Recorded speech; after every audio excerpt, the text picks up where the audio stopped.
All right, Shalom. First and foremost, I want to start off by giving all praises and glory and honors to Yahweh, Bahashem, Yahweh Shai, Bahashem, Harakah Kwadash, and double honors to the apostles and elders of Great Millstone of Ruel. Peace and blessings and citations to the hopeful elect, the Bayat Dawadah, the house of David. So we're just going to start you off here in some scriptures first, right? And then we got this video that we're going to play, right? So this is Psalm 36 and verse number 3. We're going to read it in the KJV and then in the NLT. All right, it says the words of his mouth are iniquity and deceit. He have left off to be wise and to do good. He deceiveth mischief, or Salaki, he deviseth mischief upon his bed, and he setteth himself in a way that is not good. He abhorreth not evil. Right, let's read it over in the NLT. It says everything they say is crooked and deceitful. They refuse to act wisely or do good. They lie awake at night, hatching sinful plots. Their actions are never good. They make no attempt to turn from evil. You see? And that's what these devils, right? Because I got this video that I want to play for you, brothers, right? About how their next step is to step over in Cuba, man. Okay, that's this devil's next step. This devil is hinting at it. I got a video for you that I want to play, right? But see, let's get these scriptures out the way real quick. Let's go to here to Micah 2:1, right? It says, "Woe to them that devise iniquity and work evil upon their beds. When the morning is light, they practice it. It is because it's in the power of their hand. And they covet fields and take them by violence, and houses and take them away. So they oppress a man in his house, even a man in his heritage." You see? All right, let me get Habakkuk, the second chapter, right? And let's go to the fourth verse, right? Let's go to the fourth verse. It says, "Behold, his soul which is lifted up is not upright in him, but the just shall live by his faith. Yeah, also because he transgresseth by wine, meaning his philosophies, he is a proud man, neither keepeth at home." Right, because this man always like to go in everybody else's territory, rob, raping, stealing, taking resources, pillaging, and whatever he wants to do, man. You see, this man is a complete devil, man. Okay, the so-called white man is a complete devil. All right. He gonna be put out of the earth. His time is coming, man. He gonna be put out of the earth, man. He going into slavery, man. The so-called white man is going into slavery, man. All right? That's his future, man. Okay? I'm telling you devils that right now, your future is not a bright future. You're going into slavery. Hardcore bondage, man. All right? You see? It says, and you going under slavery under the Israelites, the Hebrew Israelites. We ain't no black Hebrew Israelites either. For all of you stupid ass niggas out there who like to call us black Hebrew Israelites, I'm going to tell you this now. We ain't no black Hebrew Israelites, all right? We are the Hebrew Israelites from our respected tribes, which is the 12 tribes of Israel. Judah all the way down to Issachar. Get it correct. All right? That black shit out of here, man. Tired of hearing that madness. Okay? It says, "Neither keepeth at home, who enlargeth his desire as hell, and is as death, and cannot be satisfied, but gathereth unto him all nations, and heapeth unto him all people." Okay? And that's this devil, man. All right? You see? Right? Let me get this here. Let me get Revelation real quick. Revelation 6, and let's get verse number 8. All right, it says, "And I looked and beheld a pale horse, and his name that sat on him was Death, and hell followed him with him, and power was given unto them over the fourth part of the earth to kill with the sword, and with hunger, and with death, and with the beasts of the earth." You see, and that's the so-called white man, the devil. The wicked. All right? So let's get into this here. Ah, man. Oh, man. Oh, man. I lost it. Let's go here.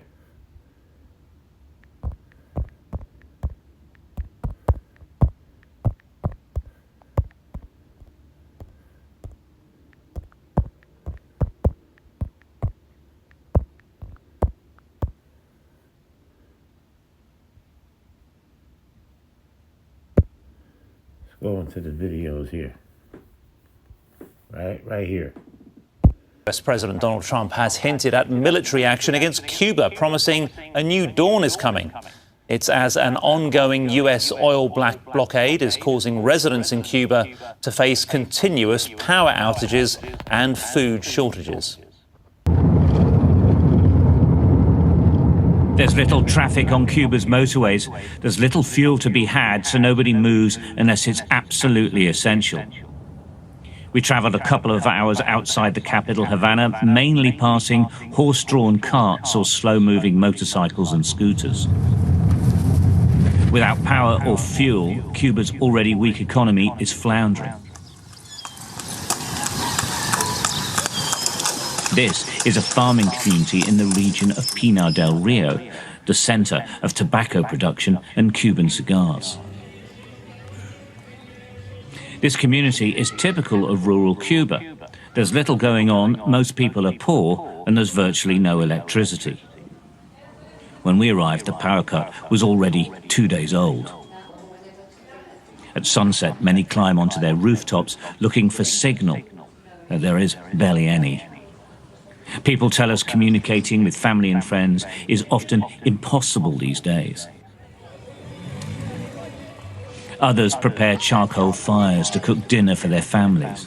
As the night falls, battery-powered lights flicker on in the midst of a general blackout. Row after row of apartment blocks shrouded in darkness. And that's Israelites over there, man. That's Manasseh, the tribe of Manasseh over there, man. All right? This damn devil. You see? And all these things are systematically done. Why? Because they want to go in there and set up a puppet leader, right? Take down their leader that's over there. Set up a puppet leader, probably a small hat, a tiny top, a croissant top, a baby hat, right? And push off that what? RFID microchip. See, like we told you people, man, this thing is a global thing, what they getting ready to push off, man. Right? Stealing and raping and robbing and pillaging and taking resources from all across the earth, man. All right? They're pushing forward their New World Order agenda. Okay? What we telling you is not far-fetched that people. What we telling you is a straight 100% skinny, the straight truth. All right? Let's continue on, then we just going to close up now. Yes. It will stay like this until sunrise. Right, communities like this one across the whole of Cuba have had problems with power shortages for a long time now, but everyone who lives here tells us it's getting worse since the fuel blockade imposed by President Trump on Cuba has really kicked in. And it affects all of their lives, right? So it really kicked in because it's systematically done. All right? Some electricity, there's no heating, lighting, and to be seen. There's no telecommunications. The pumps that push water around mean there's no running water. In this community, a farming community, they can't afford the fuel to get to the fields to do their farming, and they can't afford to run the farming equipment. The reality of life during this fuel blockade is summed up by the darkness, by the grinding monotony of living without the appliances of modern life. Oscar is a physics and maths teacher. Perhaps unsurprisingly, he's rigged up a system to keep the lights on at home. It's a short-term fix, but it's effective. Oscar and his wife Lise, an English teacher, live here with their son. They're not happy with their lives, but they don't see Donald Trump as their savior. They prefer Cuba to do better. No, they don't see him as no damn thing, because he's a devil. He ain't no savior, he's a devil. Okay? Damn devil. He wicked. And the American blockade is making things worse. Before the Trump administration, we had problems, but this has been worse, much worse in every way. Transportation, growing food, the blackouts have also increased. It's very difficult to keep food in the refrigerator. I have to buy food every day. Do you see what I mean? So it's been a lot harder, like never before, a lot worse. By morning, the community slowly awakes. Another night without power gives way to another day without power. It's relentless. Cuba's chronic mismanagement and the neglect of infrastructure over decades contributes to this situation. But years of US sanctions and President Trump's current oil blockade are making the problems in Cuba more acute now. Stuart Ramsey, Sky News, Pinar del Rio, Cuba. And as you can see, that devil right there showing the gun sign right there, right? Targeting what? Cuba. All right, so we just going to close, we're going to give all praises, honor, and glory to Yahweh, Bahashem, Yahweh Shai, Bahashem, Harakah Kodash, and double honors to the apostles and elders of Great Millstone of Well. Peace and blessings and citations to the hopeful elect, the Bayat, Dawadah, the house of David. Kwam Yasha Allah, and Abba Babal, Shalom.